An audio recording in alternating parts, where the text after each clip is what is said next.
Que manhã linda essa! Começar a semana tão bem acompanhado, começamos com uma aula de espanhol maravilhosa e agora sequência de aulas lindas com o professor, diretor Wagner Macário, diretor da minha escola. É uma honra estar aqui hoje de manhã com ele. Todo o nosso agradecimento a esse diretor que faz um trabalho tão incrível, tão fantástico. Mandou aqui para a TV Justiça vários professores, tivemos aula com um grande grupo do SED 04, uma grande alegria fazer parte dessa busca por uma educação de qualidade. Parabéns, diretor, amigo, professor, quem o conhece sabe bem dessa experiência que ele traz. Hoje ele vai trazer para a gente uma aula incrível, certo? A nossa aula muito bem preparada, meu caderninho continua ali com várias anotações, me sinto preparadíssima para fazer prova do Enem, para fazer vestibular, não vou fazer o PAS porque não tenho mais idade para isso, não posso mais, mas eu até que queria fazer, viu? Pessoal, só lembrando que vocês podem acompanhar mais informações pelo Twitter, @TV Justiça e também o Escola em Casa. Pelo canal do YouTube, vocês acompanham ao vivo. Tem um amigo que está sem televisão nesse momento, não consegue acompanhar pela TV, avisa para ele. Rapidinho você faz isso e ajuda um colega, falando que ele pode acompanhar ao vivo pelo canal do YouTube. Também TV Justiça e o EducaDF. E Escola em Casa. Acompanhem tudo isso e vamos aproveitar bastante esse tempo. Agora, eu vou passar a palavra, então, para o professor Wagner. Desejo uma boa aula, que os alunos aproveitem bastante essa aula também. E vamos lá, literatura. Separa aí para as anotações que tem muita coisa boa. Boa aula, professor. Bom dia. Muito obrigado, Liege, minha amiga, coordenadora do Educacional 4, uma companheira de longas datas. Em primeiro lugar, queria mandar um beijo aqui para a minha equipe gestora, Maria da Paz, minha vice-diretora, a Ana Cláudia, a Régia, a Betânia, a todos que trabalham comigo ali na escola, que faz um trabalho diferenciado. Um beijo no coração para a Lúcia, minha amiga, que desde o início tem sido uma parceira nesse trabalho de fazer essa educação à distância nesse momento de pandemia. E estamos nós aqui novamente, mais uma vez para trabalhar com vocês um pouco de literatura e para que vocês possam também entrar nesse mundo mágico que é a literatura. Hoje nós vamos falar um pouco do realismo, naturalismo e parnasianismo. Não sei se vocês lembram que da outra vez, eu estive aqui e trabalhei com vocês o quinhentismo, o barroco, e foi uma experiência muito boa, muito agradável. Então, vamos lá. Próximo slide, por favor. Antes da gente falar sobre escolas literárias, eu vou fazer mais uma vez uma pergunta que eu fiz outra vez para todos vocês. O que é literatura? Lembra? Eu perguntei para vocês da outra vez o que é literatura. Literatura é arte, literatura tem a ver com contexto histórico, literatura tem a ver com aquilo que você está inserido. Então, a arte de fazer literatura, ela está na escrita, O autor, o tempo, a época, tudo está inserido. Então, isso é fazer a literatura. A literatura, ela está na pintura, a literatura, ela está na arquitetura, a literatura, ela está na sociedade, a literatura está de uma maneira que ela está entrelaçada com a história da humanidade. Próximo slide, por favor. Então, aqui a gente tem algumas definições de literatura. É a arte de escrever trabalhos artísticos em prosa ou verso, conjuntos de produções literárias de um país, de uma época, e nós vamos falar especificamente do nosso país, da nossa nação, e dentro de um contexto também histórico. Para cada período literário é necessário você entender o contexto histórico, como que está acontecendo, o que está passando no país, o que está passando no mundo, ok? Então, lembre-se que literatura é arte, literatura é o autor no seu contexto histórico contar a sua história da melhor maneira que ele achar necessário. Próximo slide, por favor. Bom, e aí eu falei para vocês também, só uma pequena revisão, nós falamos para você entender de literatura, você tem que buscar as ferramentas para fazer literatura, não é? E nós temos uma linguagem específica na literatura, não é? Nós temos também que entender a diferença de denotação para conotação. Lembra que a professora Luciele, de língua portuguesa, veio aqui na semana, acho que passada, e falou também, continua o assunto de tipologia textual, e nesse assunto ela colocou o sentido denotativo e o sentido conotativo. O que é o sentido denotativo, gente? É o sentido claro, é o sentido real, é quando eu falo para você: hoje é segunda-feira, dia 22 de junho, e eu estou aqui na TV Justiça passando um pouco de informação para vocês. Essa mensagem que eu estou falando é de forma clara. Então, o sentido denotativo permite uma única interpretação. O que eu estou falando, a Liege está entendendo, você na sua casa está entendendo. Aquilo que está no dicionário é a definição de termos específicos científicos, não é? O sentido comum a todos é impessoal, não é? Todos nós temos que ter a mesma interpretação, é objetivo, é claro, não é? E aí você vai encontrar em textos jornalísticos. Quando a gente lê um texto jornalístico, muitas das vezes... Ok, quando a gente lê um texto jornalístico, a gente faz a nossa interpretação real, de um fato real. Mas devemos levar em consideração que, às vezes, dentro de um texto jornalístico, há interpretações que são tendenciosas. Então, vocês como alunos, como leitores críticos, vocês têm que entender que, ao ler um texto, vocês precisam saber que aquele texto pode estar dizendo aquilo que não é o que é a verdade sobre um determinado fato político, sobre um determinado contexto, sobre uma determinada situação. Então, é muito importante que você, no sentido denotativo, você tenha a interpretação real. E se você for uma pessoa que lê muito, que procura esclarecimento daquilo que é realmente verdade, você vai perceber que às vezes a mídia, que às vezes a televisão, ela distorce as situações para convencê-lo de algo que pode ser que não é verdade, não é? Então, você vai encontrar dessa forma. E aí vem o sentido conotativo. Lembra que eu falei para vocês? É o sentido figurado, que nós temos as figuras de linguagens, não é? É utilizado de uma forma bem específica, é colocado de uma forma bem que o autor, que você, como leitor, você vai fazer a sua interpretação. Você pode ter várias interpretações. A sua interpretação vai ser diferente da minha, não é? Vai depender do contexto, o contexto de quem está escrevendo, o contexto de quem está lendo, não é? É rico, expressivo, pessoal, subjetivo. E aí nós temos as figuras de linguagens também, não é? Para poder rebuscar esse texto conotativo.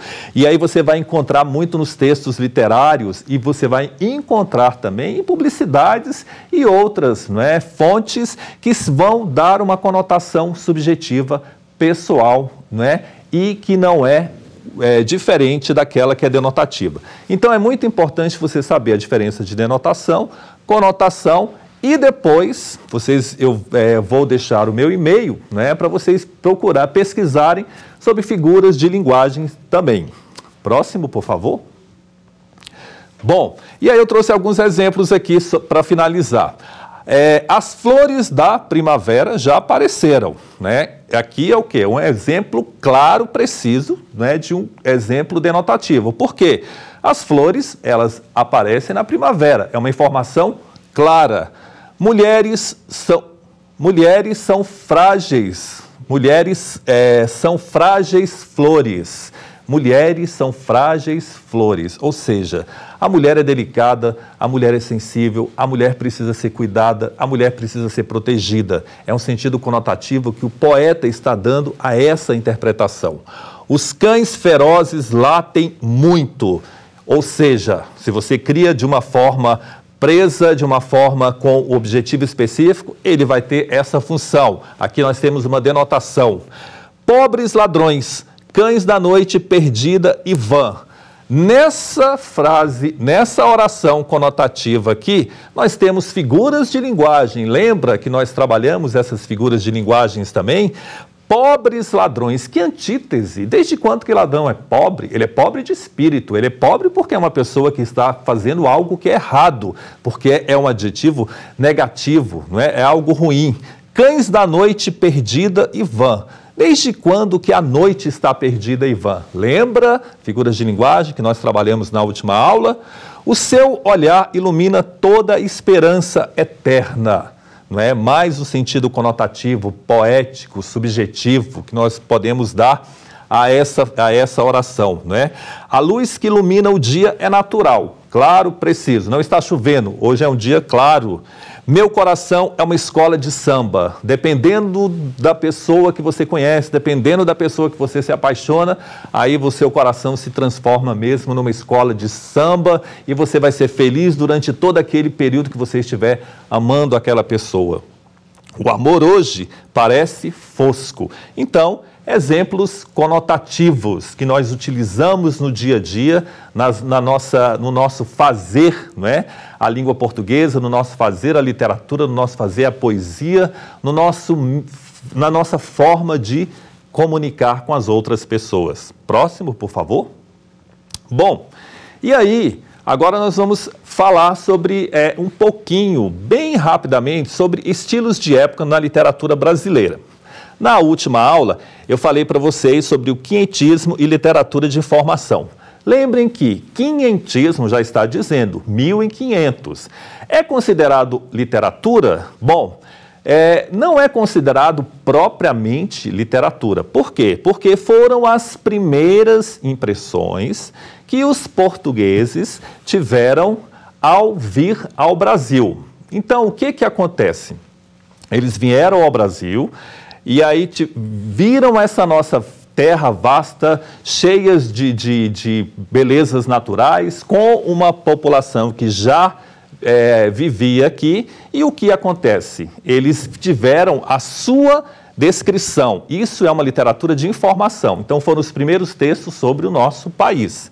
E aí nós falamos sobre o barroco voltado para o homem de uma forma subjetiva, de uma forma bem específica, e isso fez com que o homem, ele tinha uma dualidade, cheio de conflitos, cheio de situações complicadas, né? E essas situações fez com que ele questionasse, não é, a Deus e uma tristeza, uma crise existencial. Esse é o período barroco, isso está na poesia, isso está na literatura.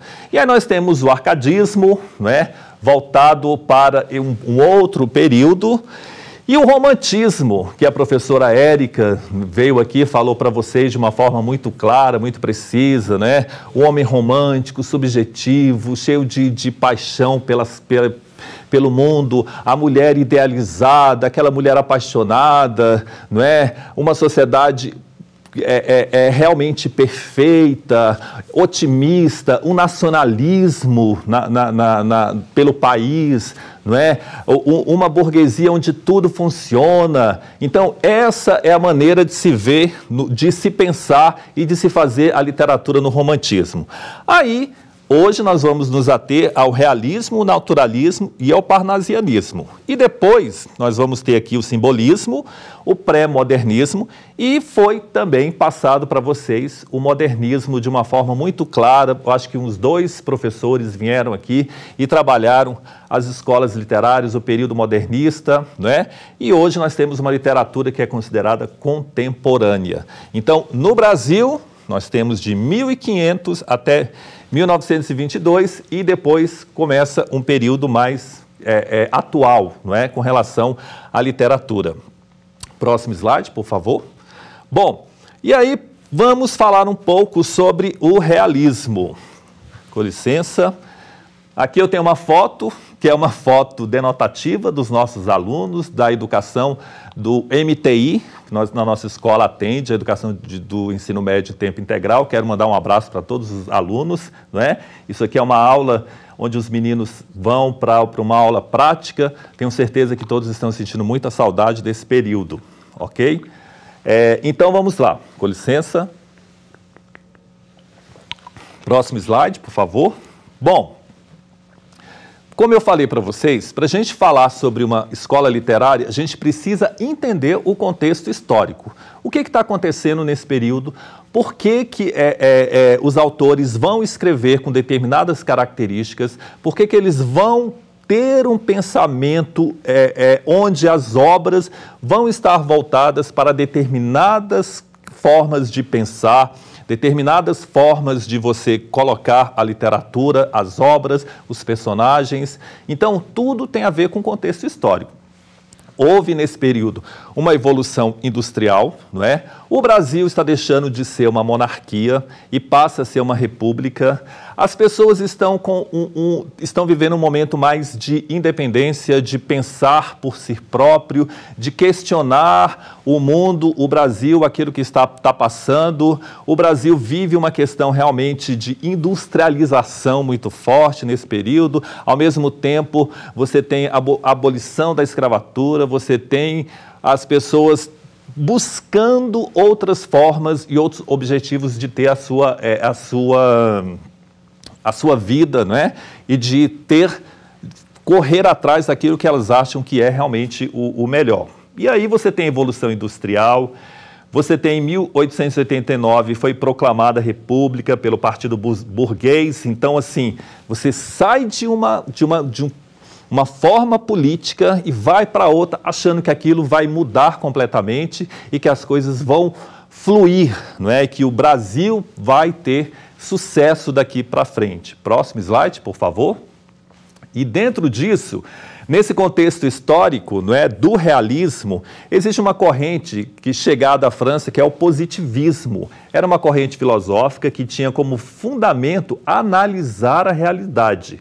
Logo, as produções literárias do realismo no Brasil, como o próprio nome já diz, estão voltadas para a realidade brasileira. Então, o positivismo, ele busca trabalhar essa questão da lógica, do materialismo, de um pensamento mais racional, de um pensamento mais lógico e mais claro. Com isso, faz com que a literatura passe a ter uma maneira específica nesse período chamado de realismo. Próximo slide, por favor.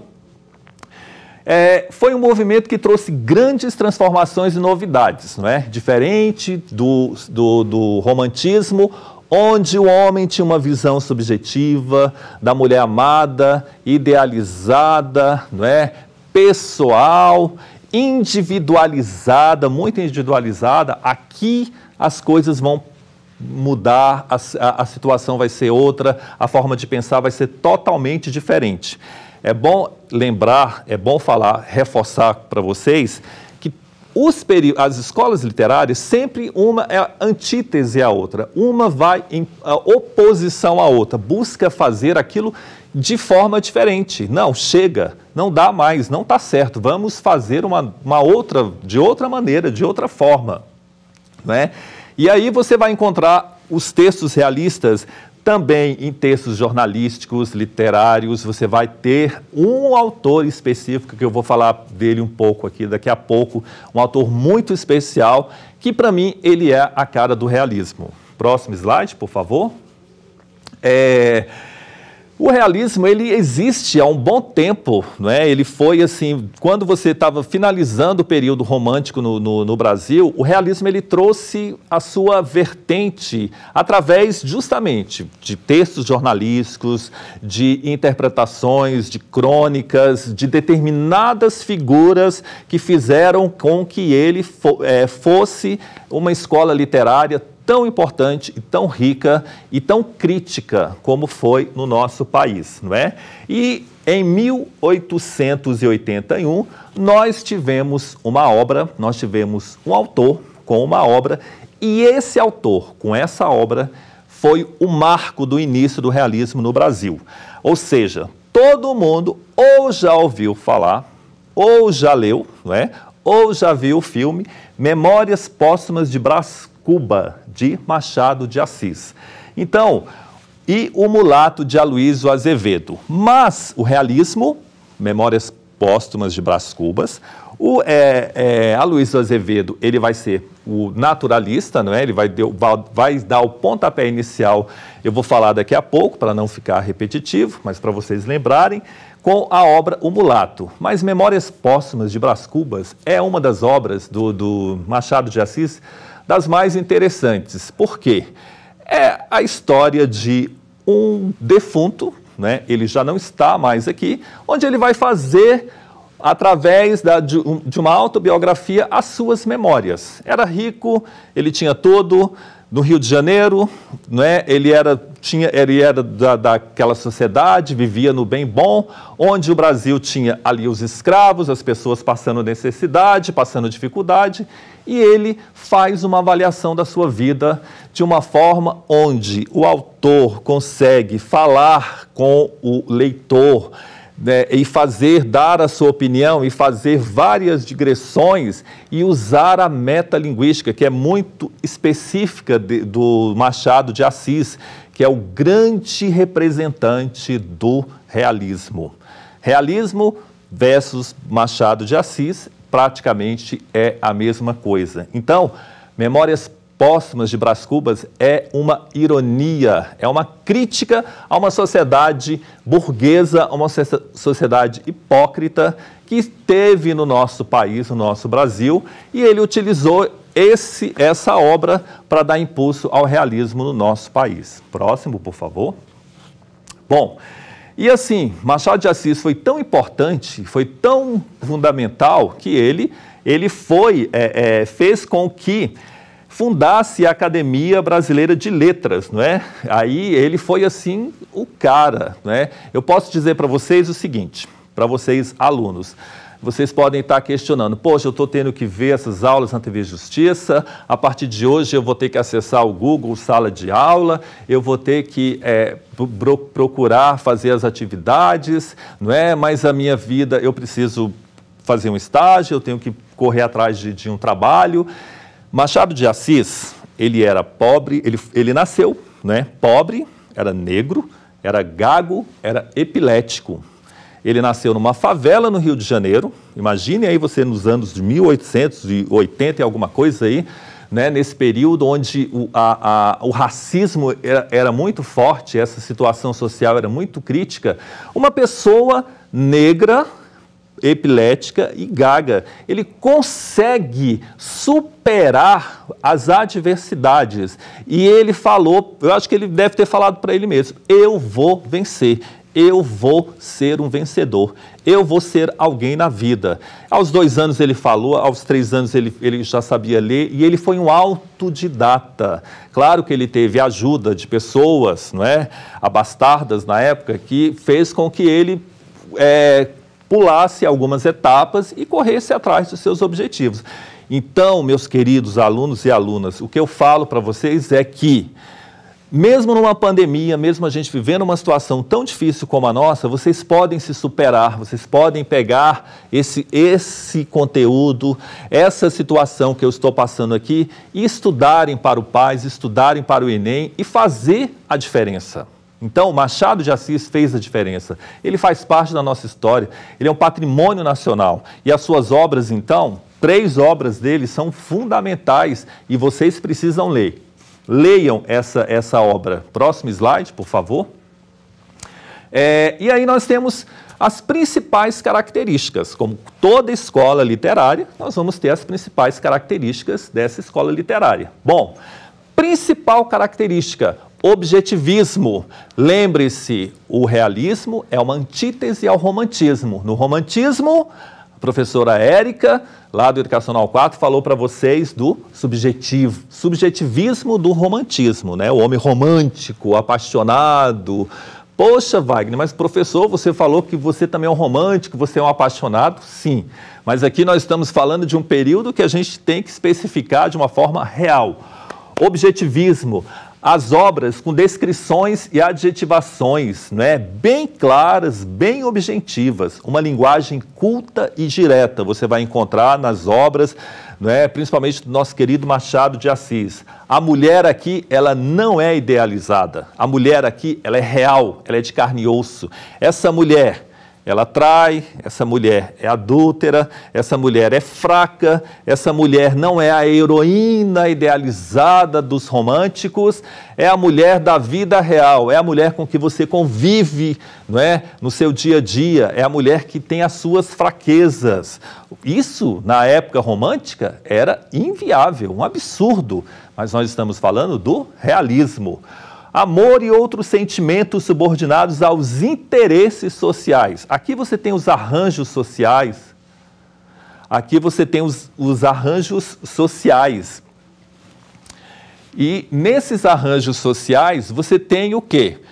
Subordinados aos interesses. Casamento, contrato de interesses e conveniências. Os autores do realismo, como Machado de Assis, eles fazem uma crítica muito clara a uma instituição. O casamento, para o realista, é um fracasso, é uma hipocrisia. Então você vai encontrar muito isso nas suas obras. Herói problemático. O herói romântico, ele é um herói que ele fala, ele é idealizado e ele é o bonzinho e ele vai ser bonzinho. No romantismo você tem o herói, a heroína e o vilão, não é? Sempre vai ser linear nesse sentido. No realismo, nós não vamos encontrar isso, não. O herói, ele pode ser um herói e, ao mesmo tempo, ele apresentar características de vilão. Ele pode ter os momentos de vilania na sua vida. Porque isso vai ser colocado de uma forma bem clara nas suas obras, ok? Uma narrativa lenta. Tempo psicológico, nós vamos encontrar isso muito nas obras de Machado de Assis.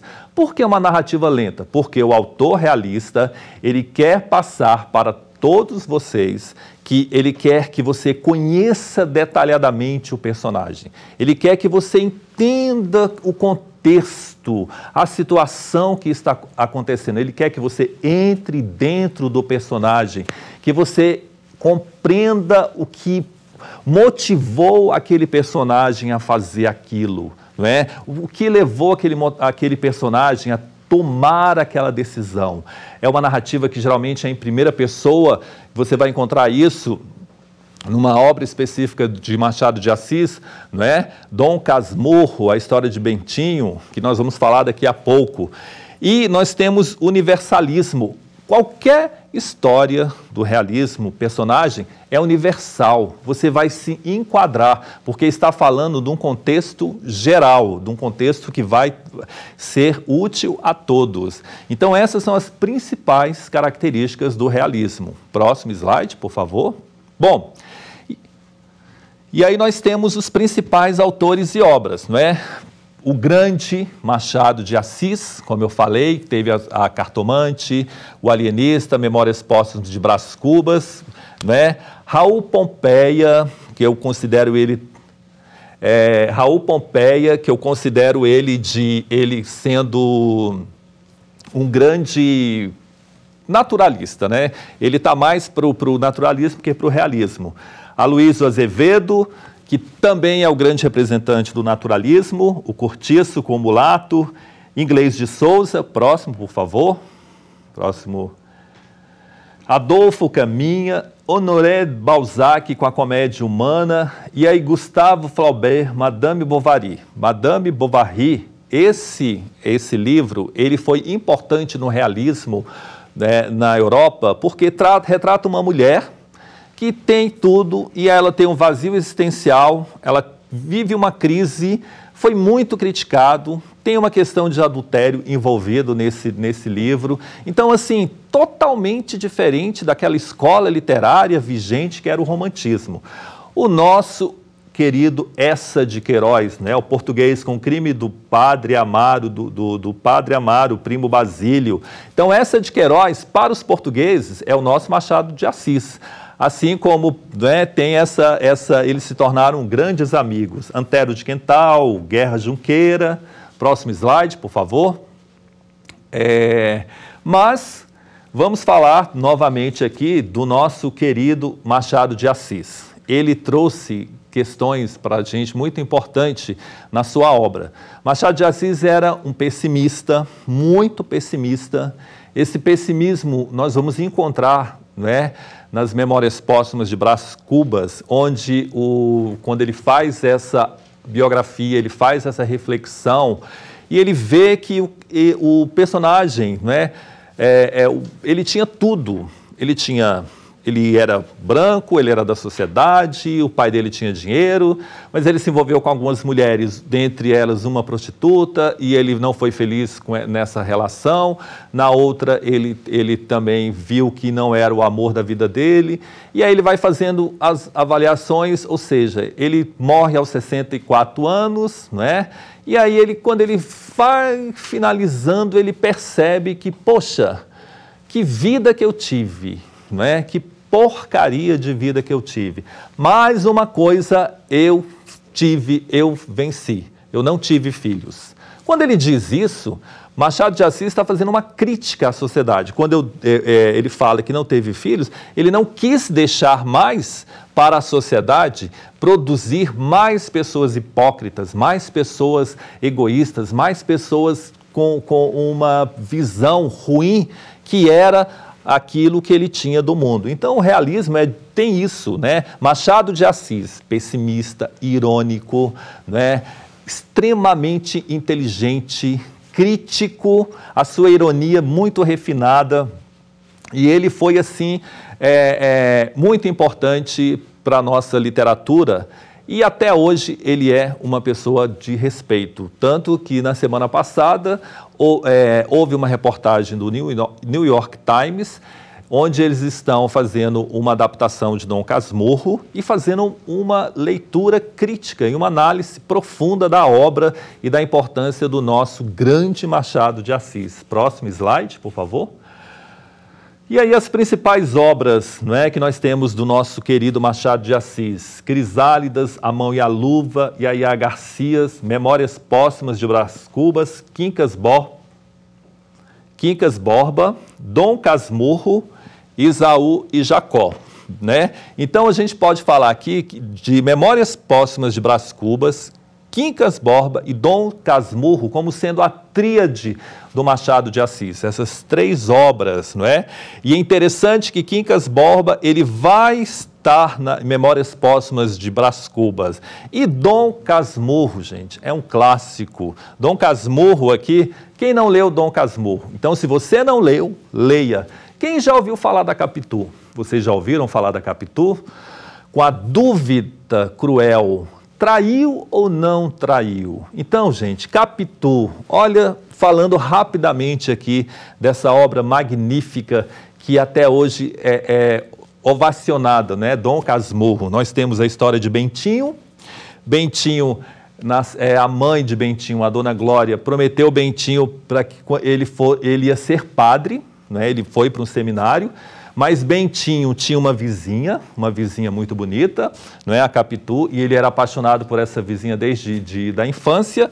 E no seminário ele conhece, não é, Escobar. E os dois ficam amigos, e alguma situação acontece que eles saem do seminário e ele se casa com a Capitu.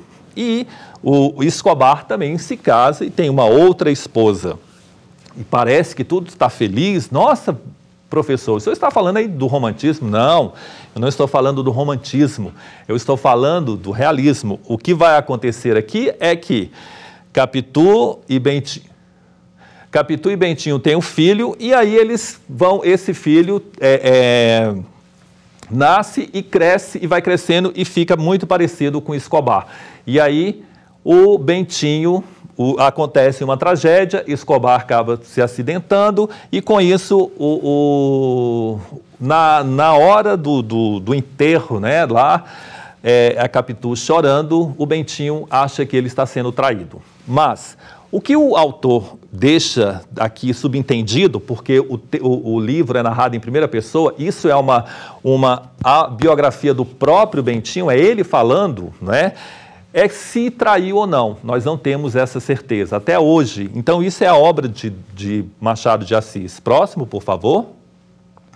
E aí nós tivemos Raul Pompeia com o livro Ateneu, que foi também um livro polêmico, onde ali nesse período já se falava de relações homoafetivas de uma forma assim polêmica. Ele sofreu muito também por escrever esse livro. Dizem que é uma autobiografia dele, né? E por ele ser e não assumir, acabou se suicidando aos 36 anos, mas ele deixou ali uma obra com essa temática realista. Próximo, por favor. E aí as suas principais obras, Uma Tragédia no Amazonas, As Joias da Coroa, Canções Sem Medos, o Ateneu, não é? Que é a principal, que eu quero que peço a vocês que leiam o Ateneu. Próximo, por favor.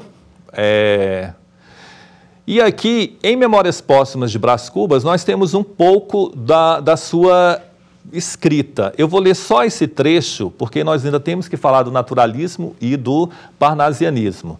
No dia seguinte, como eu estivesse a preparar-me para descer, entrou no meu quarto uma borboleta, tão negra como a outra, e muito maior do que ela. Lembrou-me o caso da véspera e ri-me.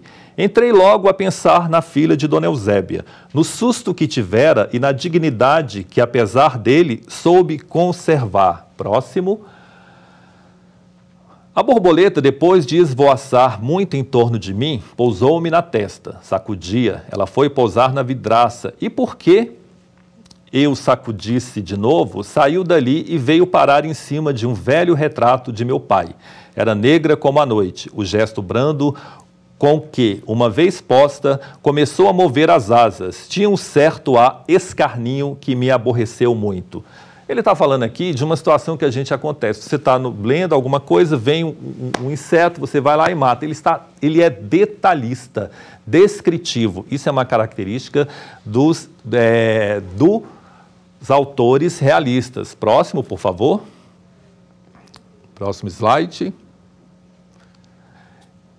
E dentro desse período realista, nós vamos entender que no período realista nós temos o realismo, nós temos o naturalismo e o parnasianismo.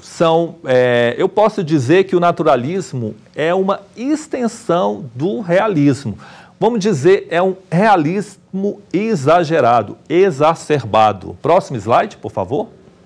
Bom, e aí vem as principais revisando rapidamente. Como eu falei, é oposição aos ideais românticos, características do realismo. É o retrato fidedigno da realidade, claro. É objetivismo e o materialismo, busca isso de forma clara. O universalismo e o cientificismo, né? Você busca a veracidade, a contemporaneidade, né? nas obras. Uma linguagem culta, descritiva e detalhada. Temas urbanos, sociais e dos cotidianos. Obrigado. Próximo slide. Ficou claro, gente? Eu acho que hoje eu estou falando assim, preocupação com o presente, crítica aos valores burgueses, críticas às instituições sociais, crítica à igreja, instituições sociais aqui como o casamento. Para o autor realista, o casamento é um fracasso. Denúncia social, miséria, hipocrisia, exploração, corrupção, investigação do comportamento humano, personagens que são comuns e não idealizados. Os personagens, eles são da vida real, como tem que ser. Aprofundamento psicológico dos personagens, principalmente com o nosso querido Machado de Assis, não é? E os romances de caráter documental. Próximo slide, por favor. E aí vamos ao naturalismo. Bom, o naturalismo, ele tem, ele tem como característica uma produção científica, uma produção documental, uma produção realística da realidade, das mazelas que passam a população menos favorecida do nosso país. Próximo slide. E aí, iniciou-se juntamente no ano de 1881 com a publicação do livro O Mulato, Esse O Mulato vai tratar justamente do racismo, de uma situação muito dura lá no Maranhão, de uma forma muito crua. Aí houve uma conferência em Berlim discutindo a partilha da África por algumas potências. Olha o contexto histórico, né? Pasteur aplica a vacina antirrábica, acontece a abolição da escravatura no Brasil, né, por uma princesa de sangue azul, branca, dando a liberdade aos negros, aos escravos, e a proclamação da República. O Brasil deixa de ser monarquia e passa a ser a República. Próximo slide, por favor. Próximo, por favor. Perdão, volta, por favor. As principais características do naturalismo. No naturalismo, o romance de intenção e fisionomia científica. O homem, ele é produto do meio, ali ele vai ser estudado. É como se o autor naturalista, ele fosse um cientista e na sua obra ele vai retratar por que o personagem é mau, por que o personagem continua pobre, por que o personagem trai, por que o personagem faz isso. Essa é a obra naturalista. O homem é um ser escravo da hereditariedade, do meio social, determinismo. Você já ouviu falar que você é fruto do meio, que tem pessoas que são determinadas àquilo e que, para o naturalista, não tem jeito. Os personagens naturalistas são degenerados, portadores de patologias, né?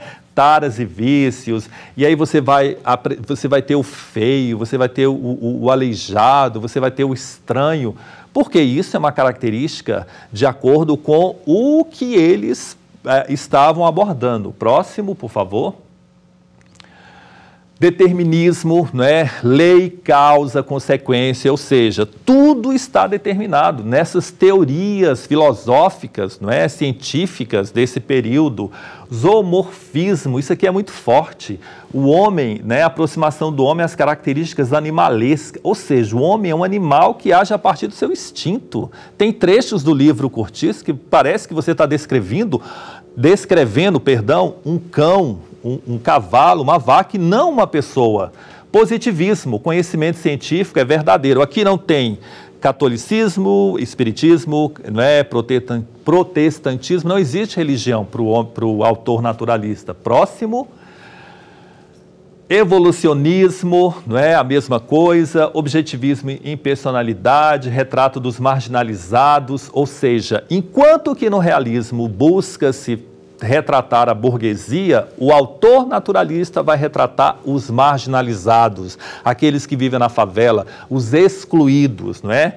Linguagem oral e vida real. A linguagem se torna mais popular e a vida é real descrita de forma clara, não é? Você vai encontrar nos autores, nos livros, cenas de sexo, assassinato, relações homoafetivas naquela época. Era um absurdo isso, não é? Próximo slide, por favor. E aí nós temos, no naturalismo, os principais escritores. Aloysio Azevedo, né, Adolfo Caminha, Inglês de Souza e Raul Pompeia. Leia uma obra de cada um. Próximo, por favor. Aqui nós temos um trecho de um cortiço, não é? Mas eu não vou ler para vocês, mas para vocês entenderem que eles colocam, é como se estivessem fazendo uma tese científica daquilo que o homem é capaz de fazer de acordo com essas características que eu passei aqui para vocês. Próximo, por favor. Próximo, por favor. Próximo. Bom, e aí fazendo uma breve comparação. No realismo, né, você usa a técnica da observação e documentação, busca ser fiel à natureza. No naturalismo, a fidelidade é ambientada dos ambientes que são retratados, não é? No realismo, você retrata a realidade por meio dos detalhes, o que faz a narrativa ser longa. No naturalismo, a vida é por meio do método científico, né? Eles vão fazer a avaliação do personagem dessa forma, da situação. Retrata no realismo a sociedade burguesa, no naturalismo retrata os personagens populares, os operários, comerciantes, não é? No realismo, você tem os incidentes do enredo, são decorrentes do caráter dos personagens, não é? Você tem um movimento muito voltado para a psicologia, os personagens são profundos. Agora, no naturalismo, não. O homem é um animal, é a presa de forças fatais superiores, é impulsionado pela fisiologia, ou seja, aqui você não tem uma análise psicológica, aqui é uma análise científica. Essa é uma diferença, você vê que é muito mais, não é, de uma forma mais específica, voltada de acordo com essas características que eu falei aqui. Próximo, por favor. Parnasianismo, falando rapidamente, não é, sobre o parnasianismo, nós temos aqui, gente, uma escola literária dentro desse período. Olha só, realismo, né, com o nosso querido Machado de Assis, naturalismo, a Luiz Azevedo, não é? E aí você vai ter o parnasianismo. Parnasianismo voltado para a poesia, voltado para a estética, voltado para o belo. Parnasianismo, você sempre vai falar estética, estética, estética, beleza, beleza, beleza. E a diferença, professor, você vai falar do parnasianismo, vai falar de poesia, mas poesia não tem a ver com o romantismo? Calma. Próximo slide, por favor. Próximo, o contexto histórico eu já falei, porque praticamente pode passar, é o mesmo contexto que acontece, não é? Ele é concomitante com realismo e naturalismo. Próximo slide. Aqui as características, é a arte pela arte, não é? A poesia vale por si mesma, ou seja, a arte é um exercício para a composição de novos versos, cada vez mais perfeitos formalmente. O poeta parnasiano, ele não está preocupado, o poeta parnasiano não está preocupado com a beleza da mulher, com o que ela está sofrendo, com o que ela está passando. Aqui ele só se preocupa com a estética. Ele vai descrever um vaso chinês de uma forma tão detalhada que você vai visualizar. É uma métrica perfeita. Ele vai buscar as rimas de uma forma exclusivamente característica desse período. Culto à forma. Busca a perfeição formal por meio da rima, uma metrificação rigorosa, valorização dos sonetos. Próximo. Preciosismo, descritivismo, objetividade e impessoalidade. Mas como? Impessoalidade em textos, em uma poesia? Sim, características claras. Próximos, por favor. E aí no parnasianismo? A temática vem da mitologia grega, descrição de cenas e objetos, valorização da forma, métrica perfeitas, rimas ricas e raras, preferência por soneto, tríade parnasiana, Olavo de Bilac, Raimundo Correia e Alberto de Oliveira, oposição ao romantismo, porque aqui também objetividade, impessoalidade e linguagem rebuscada. Então, é a poesia pela poesia. Na poesia você não vai encontrar nada a mais do que a perfeição métrica, de uma forma objetiva, claro, uma descrição. Você não tem aqui nenhuma questão política, nenhuma questão religiosa, nenhuma questão social. Nada. Você tem apenas uma descrição objetiva de uma forma precisa. Isso é o parnasianismo. Próximo slide, por favor. E os principais autores, não é? Como eu falei, Alberto de Oliveira, não é? A Raimundo Correia, próximo, e Olavo Bilac, né? Nosso querido Olavo Bilac, que foi também, acho que o percussor mais importante, e ele teve uma rixa aí com o autor do Ateneu, e eles tiveram várias brigas homéricas por visões diferentes nesse período, tá? Próximo slide. Bom, próximo, eu queria deixar uns exercícios aqui para vocês, mas o tempo é muito conteúdo, espero poder voltar novamente, não é? Numa outra situação, num outro contexto, para a gente poder aprofundar nessas escolas literárias. Quero agradecer mais uma vez, não é, a participação aqui, quero deixar um abraço aqui novamente para os meus alunos, da minha escola do Educacional 4, um abraço para o meu diretor da Regional, Marco Aurélio, para a minha querida amiga da Pedagógica Unieb, Edi, que tem nos auxiliado muito lá em Sobradinho, e um abraço para vocês. Pode passar, por favor? Eu acho que passa, mais um, e um abraço aqui para a minha vice-diretora Maria da Paz, minha companheira, que a gente está junto há 15 anos, levando a educação para os nossos alunos, fazendo a diferença. Meu e-mail, wagner.macari@gmail.com. Sede04 Sobradinho 2 é o nosso Instagram. Vocês podem me mandar mensagem, não é? Eu queria ter mais tempo, foi muito pouco o tempo da aula, tinha uns exercícios legais aqui. Realismo objetivo, naturalismo, realismo exagerado, parnasianismo, né? A estética pela poesia. É muito rica a nossa língua portuguesa. Muito obrigado pela participação aqui, encerrando esse programa nessa semana. Foi uma honra estar aqui com vocês. Muito obrigado à produção. Bom dia. Não deu...